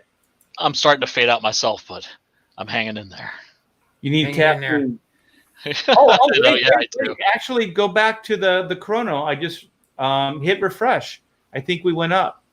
Dude, I'm telling you, you're definitely going to hit the... Wait. Oh, hell yeah, dude. Woo! Nice job. Woo! Hell yeah. Neat. Hail the chat. Excellent. Booyah. I love when we help sell Me books. too. That's Me always too. that's always the best. It is. Yeah, thank you. And thanks to whoever in the chat backed the book. So hell yeah. Oh, congrats, man. I'm laughing. I'm giggling here on the location on your oh yeah, the virus. Yeah. Yeah, you're in the center of it all. Yeah, there were wackadoos that were like, I'm not driving through that city. I don't want to, come down with the beer bug. I'm like, you people are dumb. Right. Oh man. Yeah, that Corona is thinking about changing their product name. Oh because of all this no. now. Yeah. Oh no. Because their stock went way down, their sales are crap. Wow. They've closed 2 factories because they lost so many orders. Yeah. Oh my god. Yeah, people are really dumb. People are Yeah, they really, are. really And it's a tasty beer. I mean, It especially- is. I mean, it does better with lime. You know, Yeah. what I mean? It's a lot They better go with down- You know lime. what? Boy. You know I'm what? thinking Lothar might be the one that picked up your book there, because Hail Lothar D. Yeah. Hail Lothar. Yes, Lothar is a Beautiful. loyal is a loyal watcher and a Thank you. really cool dude, and It is. and that's pretty awesome. That's pretty awesome. Yeah. I'm excited. I'm excited to read mine. So I can't wait for it to get here. Oh, but Drew, you're talking about beers. A friend of mine, we were at a little barbecue, poolside barbecue, and he didn't show me the container, but it was Coors beer. And so I'm drinking this, and it's summertime, so it's hot out. And so I'm drinking this. I'm like, this is almost refreshing. And I'm thinking, I'm feeling a little bit like I'm feeling good, but I'm not feeling drunk. So I know that the alcohol content isn't really high. And so then I ask him, I like, what is this? And he goes, it's Coors. And I haven't had a Coors since I was a kid.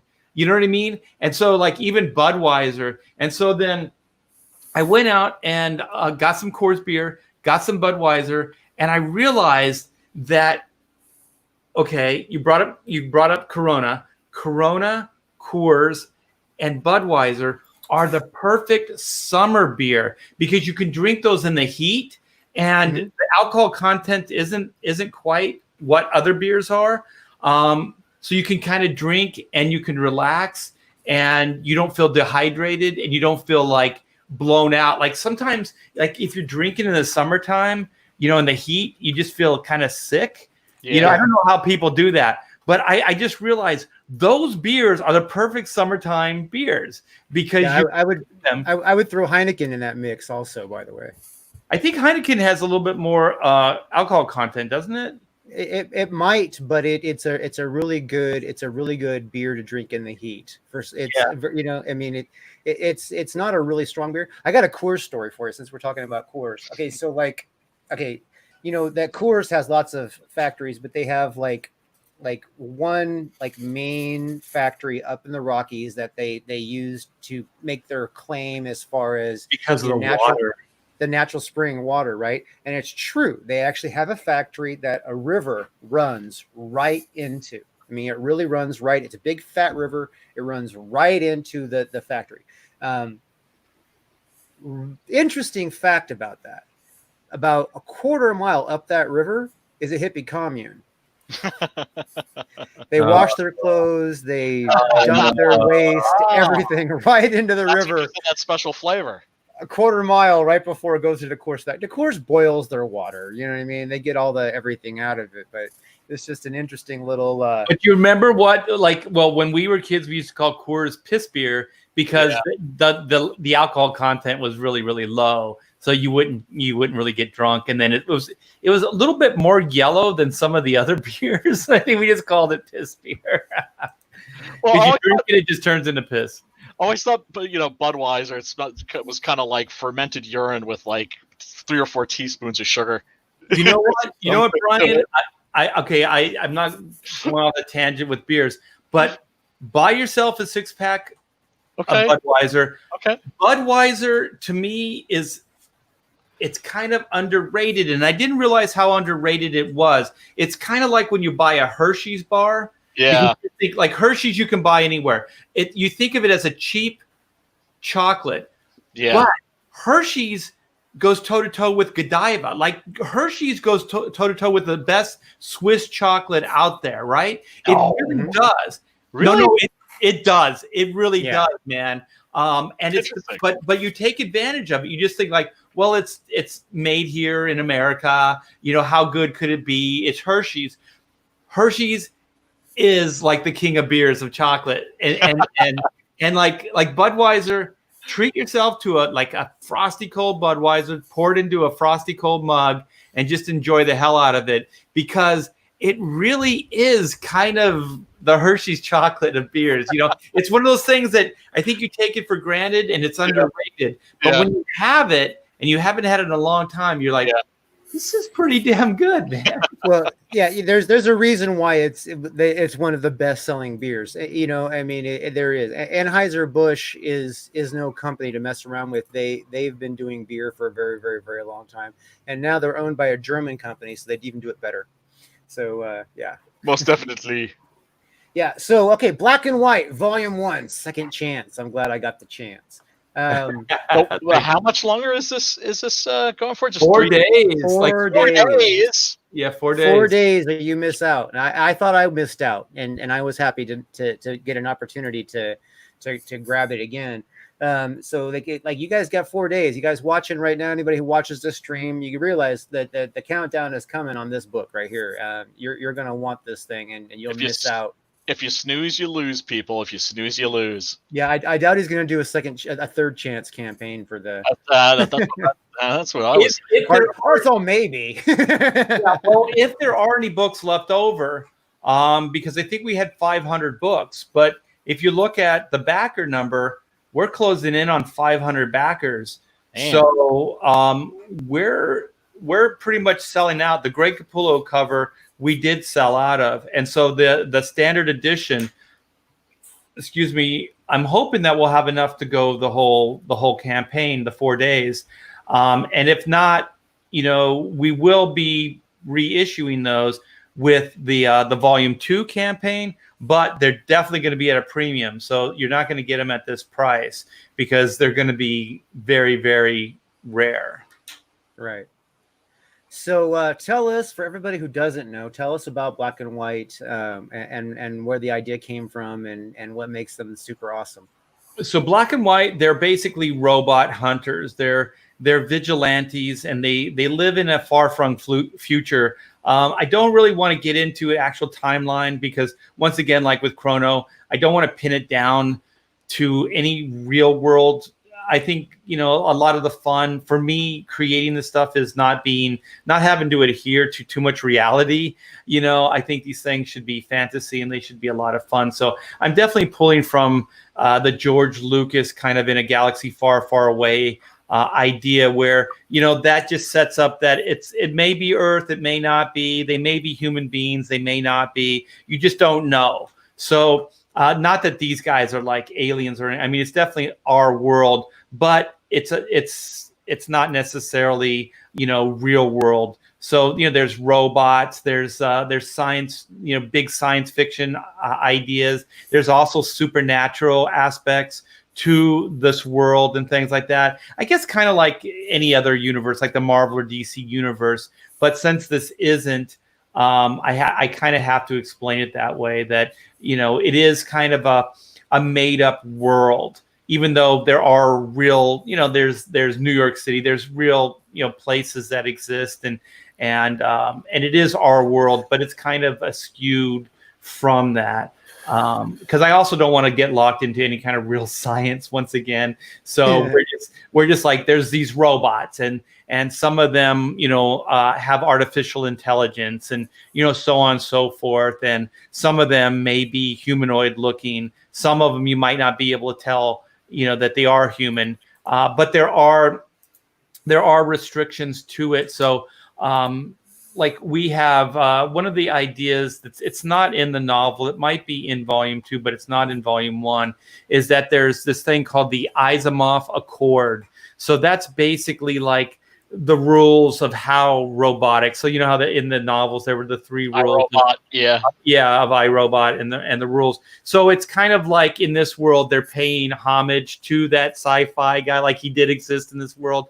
But it's basically kind of like laws of how certain robots should be manufactured, just this like restrictions and regulations. And so, if the robot's too humanoid looking, they're outlawed. If it has, any kind of, AI, they're outlawed. So there's levels of AI too. But I mean, like if it's like totally autonomous, working on its own, those are definitely outlawed. And then certain weaponry, like these bots, like a common bot, like a FedEx bot can't have, like gun hands and stuff like that, So So then, having that be in the world, we have MI6. So Reed Blackett, aka Black, he's basically James Bond meets Magnus robot fighter. So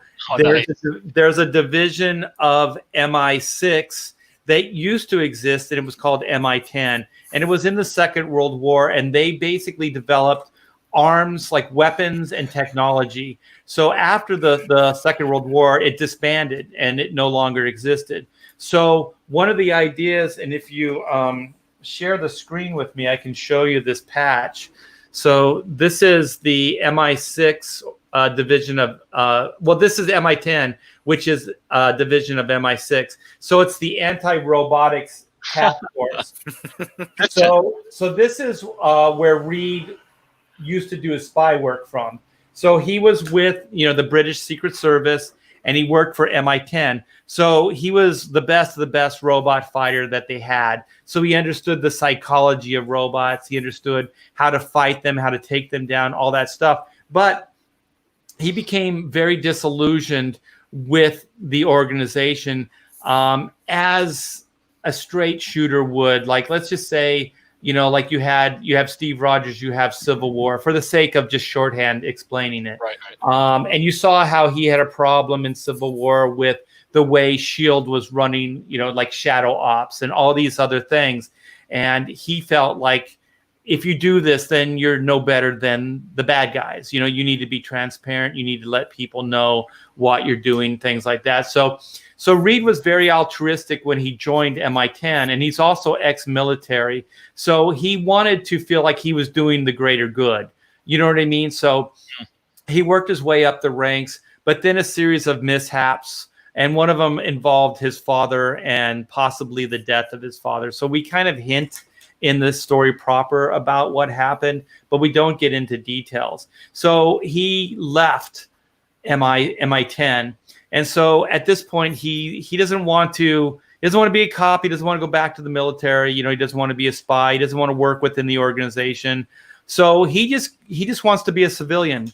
So I always thought, like, if an agent who does undercover work and travels, international man of mystery kind of thing, when they break free, what do they do? What do they do for a living?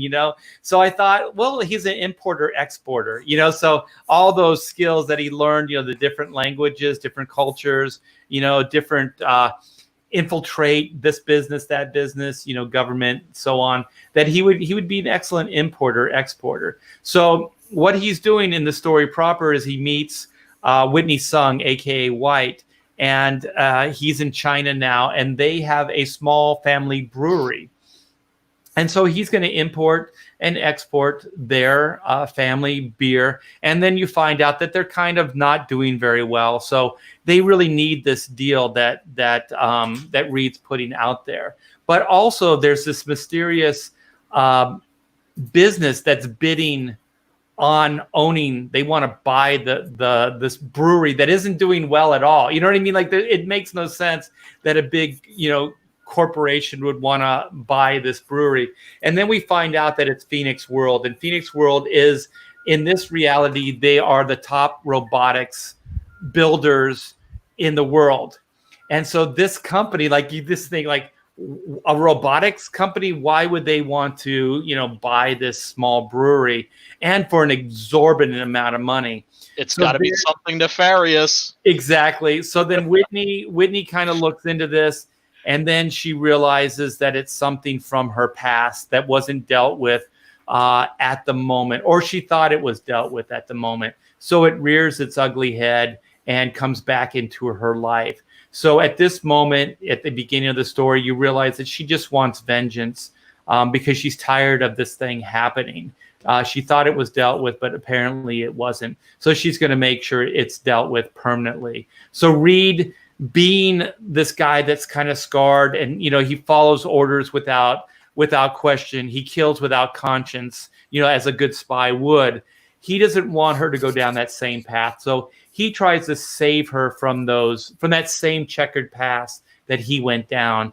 And so that's kind of the birth of the black and white justice. In a world where law and order is often blurred to gray, justice can only be black and white. So what comes out of this is he's no longer a cop. He's not a spy. He's not military. He's a vigilante, but he has his own way of dispensing justice, right and wrong. So if you think about Steve Rogers, or even somebody like Clark Kent, their morality is unquestionable. That's why Steve Rogers can run and lead the Avengers in a way that Tony Stark couldn't. Because Tony Stark is damaged, you'd question his authority, but you don't question Steve Rogers. Absolutely. So Reed Black is kind of like that guy. Like, his moral barometer is not. You can't question it. So at least in this story, he's a pretty straight shooter, and you see that his way is probably better than her way. But she is no damsel in distress, and she kind of doesn't necessarily want to follow his rules. You know what I mean? Like, she wants justice her own way. But I'm hoping what will come out of the story is that you realize that there is a clear division between vengeance and justice. You know what I mean? And that's one of those things that when Black and White was created, it kind of came out of my frustration with, the gray area hero or supposed hero. Yeah. There were people like Frank Miller and there were people like Alan Moore that understood how to do that and still make them very heroic. But a generation that came out of that, those heroes, those gray area heroes, were less heroic and more kind of villain. Absolutely. So, I so agree. I'm right there with you. This is going to be really good. Everybody back this. It's going to blast through these tiers really fast. You got 3 comics and 1 poster for $100. That's 3 comic books and a poster. That's a great deal. You got the Black and White Volume 1 for $25. The Total Bot Annihilation poster for $25. Now, is that poster? Let's see, the size here is you got a full size. That's 24 by 36 poster. You got the Vampirella Black and White. Now that is obviously that's the Vampirella #1 with this cover on it. Yeah, with the commemorative Black and White 25th anniversary and the Vampirella 50th anniversary. Right. Cover. And then you have you said the Greg Capullo covers are gone. Yeah, the original one. This version right here, which was with the first campaign. This version is sold out. I have 20 books left, but I have to hold on to them just in case some of them are damaged in transit. Right. So I have that, and so you might have a few more later. Is what you're saying? Maybe, yeah. It depends on how many we have to replace. And then here's another 24 by 36 oversized Total Bot Annihilation poster, which is awesome. And then the Killer Bot tier, which is receive 1 of each. Black and White Volume 1, Greg Capullo Virgin cover, and Vampirella, a graphic novel, Total Bot Annihilation poster. They're all signed. Black and White trading card, new sticker. Geez, that's a lot. And from original campaign, that's that, and the patch too. That is awesome, man. Yeah. So if you scroll down a little bit, right there underneath the Vampirella image, that's all that you'll get in that tier. So these are the stretch goal goodies from the original campaign. So there's the trading card, the 3 button set, the 2 embroidered patches, the mini print, the bookmark, and a brand new sticker. It's bigger than the original. So it's like 3.5 by 3.5, and it's based on the new artwork. So you can get that as an add-on as well. So in checkout, you can get that. I think it's $15 in add-on, and there's no additional shipping. Damn, that's a lot of swag, people. That is a lot of swag, and if you're a swag lover, you can't resist that. That's for sure. Original Black and White issue page, not claimed yet. Someone's got to get that. Only got 4 days. Original Black and White issue page 2, page 14. It looks like there's another one, page 21, and then these ones are gone. So get in there, get in on these. You're gonna want this book before it's too late. You don't want to be hunting it down later, begging Art to do a third chance. I'm sweating. I'm sweating. And we're gonna have to wrap up the stream. So because I'm getting notifications that I got to go to another one. Okay, well, can I just say one last thing? Is that the Black and White, you guys? If you back right now, As soon as we get the trading cards in, each one of the book tier, well, actually, each one of the tiers comes with a new trading card. So you'll get that trading card, and the trading cards are at the printers. So as soon as we get those cards back, we will start fulfilling because, like I said, these books are done and printed. And also the Chrono book, this is a proof. So we're just waiting to get the books back from the printer right now. So you can see that obviously, I mean, this is, a finished book. So we're just waiting for those. So as soon as we get those back from the printer, we will start fulfilling on Chrono mechanics as well. So so that's really good news that you'll be getting these books ASAP. Art, you got me, brother. I'm backer number 527. Oh, killer! Thank you so much. Yeah, well, dude, I can't resist this. This is right up my alley. Is that on the black and white one or on the? Yeah, it's on black and white because it's going to expire in like 4 days. So I was like, yeah, it's gonna need to refresh for a minute. That's how the thing always takes. Yeah. I was looking because I was like, oh, I want to see that. Oh, well, thank you so much, Brian. I do appreciate. That's awesome, brother. You got it, man. Yeah. You've got a killer looking book. That's the thing. I don't sympathy back. You know what I'm saying? I guarantee you guys, man. Yeah, it's a great looking book, and it's done, and all of them come signed. So everything in the Chrono campaign comes signed, and everything in the black and white campaign comes signed as well. So for that money, you're getting a free trading card and a signature. And if you the original campaign stuff, like the book, this is signed by my wife, myself, and my co-writer, Taylor Grosso. Beautiful. So you get 3 signatures with that book. Couldn't resist, man. Folks, we got, and you're that close to 30K on this. Yeah, he'll make it in 4 days. He'll make it because the 72-hour warning. There's your bump right there. 29,516. Oh my gosh. Okay, wait. Did he hit the refresh? I did. I see it. Yeah. 29,500. Why is it not refreshing here though? Hold on. Yeah, it's weird. Like maybe you're locked on the wrong window. Yeah, that was the wrong window. There we go. Thank you so much, Brian. You brought it over 500. My pleasure, man. My pleasure. That's the thing. It's the 72-hour like kill notice. I'm like, oh crap, I gotta bust a move.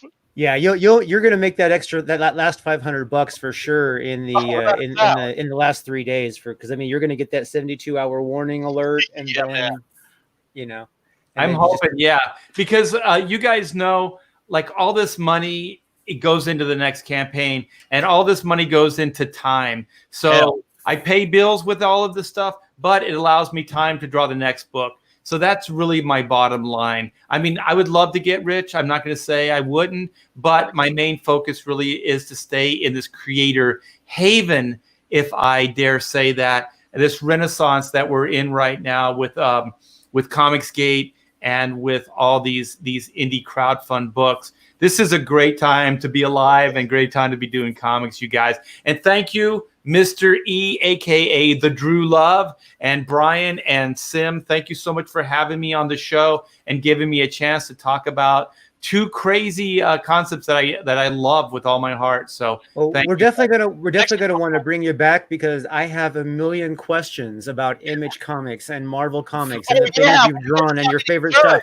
I have so many questions that we didn't get to because we went off on digression. We need to do a third stream. We need to get Vinny in here. We need to get Art in here, and we just nothing but dirt. We need to get Dan and Art in here.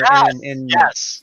You know what, Brian? Okay, what is today? Today is Tuesday. I don't have anything planned tomorrow or Thursday. Would you want to come on my stream? I have some drawing I have to do, and you guys can ask me questions, and we can just go down memory lane. That would be fun. Yeah, let's do it. Yeah, okay. Let's do it. So what time would you want to do it? I would like to do it a little earlier, just in case, because Ethan and some of those guys they do more evening stuff. So could we do this earlier? Maybe tomorrow?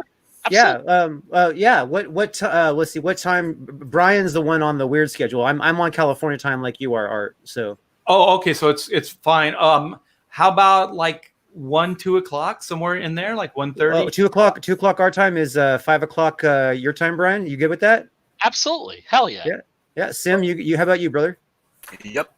All right. Well, then we will see you tomorrow at. Well, I'll put the link up in your Tomorrow's Wednesday, right? Yeah, Yeah. you can go ahead. Yeah. You go ahead and send me the link, and then I'll make sure it gets circulated. And Okay. Art, you should be aware that Simon is a fellow Quebecois. Ooh, Yes, Canadians. I am. Yes, Yep. up in Kanakistan. Kanakistan. Kanakistan. Or the French part of the Canuck head. Yep. We'll drink some moose heads and we'll have some maple syrup. Hell yeah. Yeah, tomorrow will be fun. We'll get all those questions in. That'll be awesome. Dirt. I want to hear the dirt. Yes. So anybody listening, come over to my my YouTube channel tomorrow at 2 o'clock Pacific Standard Time, 5 o'clock Eastern Time, and we'll just have a ball, and I'll get some drawing done, and it'll be fun. Yeah, Yeah. that'll be awesome. I probably would have been there anyway, just so you know. All right, everybody, thank you for coming, and thank you very much, Art. Everybody, have a great day, and we'll see you tomorrow on Art's channel. All right, thank you. And we're in the broadcast.